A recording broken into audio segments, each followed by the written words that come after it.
एक राजमहल में एक राजा रहा करता था। वो बड़ा ही क्रूर और गुस्सैल था और अपने दरबार में 15 से 20 जंगली कुत्तों को पालता था। इन कुत्तों का काम सिर्फ एक था, लोगों को उनकी गलतियों के लिए सजा देना। और अगर कोई अपराधी उस राजा की नजर में आता तो उसे इन कुत्तों के सामने मौत की सजा दे दी जाती। एक दिन राजा के 10 साल पुराने मंत्री से एक गलती हो जाती है।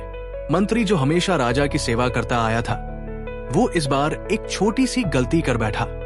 राजा को गुस्सा आ गया और उसने तय किया कि उसे जंगली कुत्तों के सामने सजा दी जाएगी। राजा ने मंत्री से पूछा, तुम्हारी आखिरी इच्छा क्या है?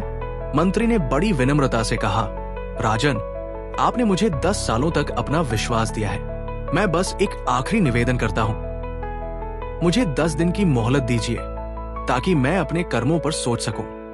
राजा ने कुछ सोचा और फिर कहा, ठीक है, 10 दिन तुमको और मिलते हैं, लेकिन 10वें दिन अगर तुमने अपनी गलती सुधारने का कोई तरीका नहीं दिखाया तो मैं तुम्हें जंगली कुत्तों के हवाले कर दूंगा।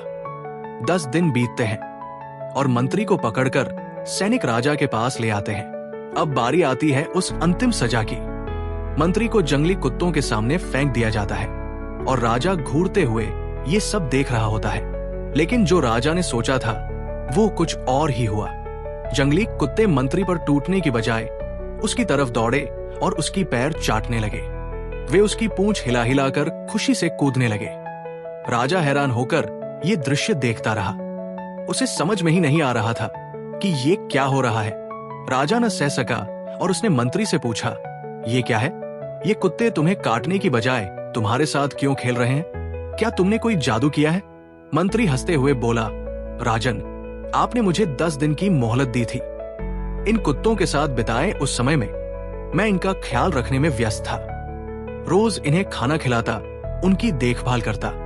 इन जंगली कुत्तों ने मेरी सेवा को कभी नहीं भुलाया, जबकि आपने, जो कि प्रजा के पालक हो, मेरी 10 साल की सेवा को इतने आसान तरीके से भुला दिया और एक छोटी सी गलती पर मुझे इतनी बड़ी सजा सुना दी। राजा चुप हो गया। उसे एहसास हुआ कि वो जिस मंत्री को वर्षों से सम्मान दे रहा था, उसके साथ उसने अन्याय किया। राजा को मंत्री की बात सुनकर अपनी भूल का एहसास हो गया और उन्होंने फौरन मंत्री को आजाद करने का हुक्म दिया। कई बार हम भी इस राजा की तरह किसी की कई सालों की अच्छाई को उसकी एक छोटी सी गलती की वजह से भुला देते हैं। हमें किसी की 1000 अच्छाइयों को उसकी एक बुराई के सामने छोटा ना होने देना चाहिए। हमें क्षमाशील बनना चाहिए